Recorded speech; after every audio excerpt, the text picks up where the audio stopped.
Hi guys, ഇന്നിപ്പോൾ ആലുവയിലാണ് കേട്ടോ. ശ്രീ മഹാദേവ ക്ഷേത്രത്തിലാണ് ഇപ്പോൾ ഉള്ളത്. ഇന്ന് ഇവിടെ ശിവരാത്രി കാണാൻ വേണ്ടി വന്നതാണ്. ബാക്കിയുള്ള കാര്യങ്ങൾ നമുക്ക് വീഡിയോയിലൊക്കെ കാണാം. ശരി, പോകാം വീഡിയോയിലോട്ട്.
ഞാൻ ശിവരാത്രി അന്ന് രാവിലെ ഒരു 10 മണിക്കാണ് ഇവിടെ ആലുവ മണപ്പുറം എത്തിയിട്ടോ.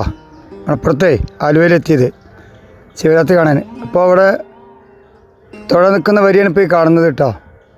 ഏകദേശം 3 ലൈൻ 4 ലൈനായിട്ടാണ് നിൽക്കുന്നത്. അപ്പോൾ കൈ കാല് കഴിയിട്ട് വരിക്കുന്നു കേട്ടോ. 3/4 മണിക്കൂറിന് ശേഷം ദർശനം കിട്ടി. ഇതാണ് അമ്പലം. ഇവിടൊന്ന് വീഡിയോ എടുക്കാൻ സമ്മതിക്കില്ല. അത് അമ്പലത്തിൻ്റെ പുറം ഭാഗമാണ്.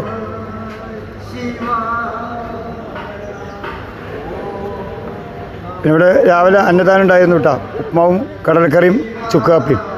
ഉച്ചയ്ക്ക് അന്നദാനം ഉണ്ടായിരുന്നു. അങ്ങനെ വൈകിട്ട് ഇപ്പോൾ ഒരു 5 മണിയായിരിക്കുന്നു കേട്ടോ. ആളുകളിങ്ങനെ വരാൻ തുടങ്ങി. നല്ല വിശാലമായ പവിത്രമായ പുഴ കേട്ടോ. ഇവിടെ ആഴമുള്ള ഭാഗം സൂക്ഷിക്കുവാന്ന് എഴുതി വെച്ചിട്ടുണ്ട്.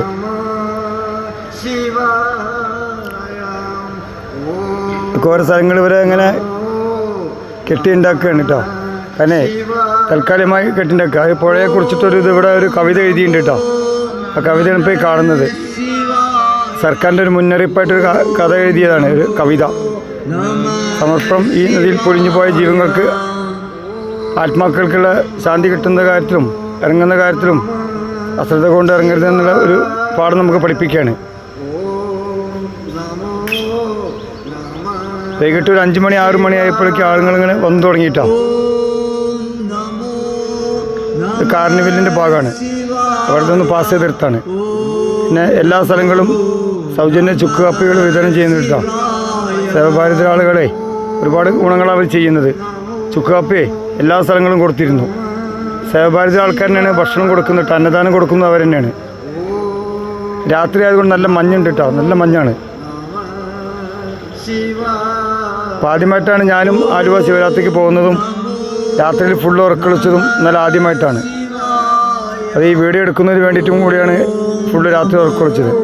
ഇവിടെ പിന്നെ ആനപ്പൂരങ്ങൾ, കലാപരിപാടികൾ, അങ്ങനത്തെ സ്റ്റേജ് പ്രോഗ്രാമൊന്നും ഇല്ല കേട്ടോ. ഭജനയാണ് കൂടുതൽ. രാത്രിയിൽ ഫുള്ള് ഭജനയാണ്. തിങ്കളാഴ്ച രാവിലെ പുലർച്ചെ 3 മണിക്ക് തുടങ്ങിയിട്ടാ ബലിയിടാൻ. ഭയങ്കര തിരക്കായിരുന്നു കേട്ടോ. പല സ്ഥലങ്ങളിൽ നിന്നും ആളുകൾ വരുന്നുണ്ട്. കേരളത്തിന് അകത്തും കേരളത്തിന് പുറത്തു നിന്നും പല ഭാഗത്തു നിന്നും ഭക്തജന തിരക്കുണ്ട് കേട്ടോ. ഇവിടെ വന്നിട്ട് ബലിയിടാൻ വേണ്ടിയിട്ട്. പ്രത്യേകിച്ച് ശിവരാത്രി ഇതിന് പ്രാധാന്യം കൂടും. വാവിനെ അത് ഓരോ ആളുകൾ കർമ്മികളുടെ ഓരോ ഇതാണ് കേട്ടോ. ഓരോ കർമ്മികളുണ്ട്. കണ്ടമാനം കർമ്മികളുണ്ട്. അവരുടെ തന്നെ ടോക്കൺ എടുക്കുക, കുളിക്കുക, നേരെ പോയിരിക്കുക. അവിടെ നിന്ന് ടിക്കറ്റും കൊടുക്കുക, ടോക്കണും എടുക്കുമ്പോൾ പൈസ കൊടുക്കുക, ദക്ഷിണയും കൊടുക്കുക. അങ്ങനെയാണ്. ഒരുപാട് ആൾക്കാരുണ്ട്. കർമ്മികൾ ഒരുപാടുണ്ട് കേട്ടോ. മധുശാന്തി, അരുപ്പുറം, മഹേഷ്, അങ്ങനെ ഒരുപാട് ആളുകളുണ്ട്. പിന്നെ ആളുകളെ വലിയിട്ടതിൻ്റെ ശേഷം അത് പുഴയിലേക്ക് തന്നെയാണ് ഇടുന്നത് കേട്ടോ. ചില സ്ഥലങ്ങളിൽ പൂക്കളാണ്, പൂക്കളും ഇലകളുമാണ്. ചില സ്ഥലത്ത് അരിയാണ് കേട്ടോ. രാവിലെ ഒരു 7 മണിയായി. അപ്പോഴേക്ക് ഏകദേശമൊക്കെ ഇങ്ങനെ അവസാനിക്കാനായി തുടങ്ങിയിട്ടോ. അപ്പോൾ ഇതൊക്കെയാണ് ഇവിടുത്തെ ശിവരാത്രിയുടെ വിശേഷങ്ങൾ. കണ്ടില്ലേ? പുഴയിൽ നിറച്ച ഇലകളാട്ട പൂക്കളും ഇലകളും അരികളും വെള്ളത്തിൽ കിടക്കുകയാണ്. ഇനി ഇതെന്തോ ചെയ്യാന്നറിയില്ല. അങ്ങനെ പൊന്തി കിടക്കുന്നുണ്ട്. അങ്ങനെ കമ്പി കെട്ടിയ കാരണം പുറത്തേക്ക് ഒഴുകി പോവില്ല. ഇത്രയേ ഉള്ളൂ ഗൈസ് ആലുവയിലെ ശിവരാത്രി വിശേഷങ്ങൾ. നല്ലൊരു വീഡിയോയുമായി നമുക്ക് വീണ്ടും കാണാം. ബൈ.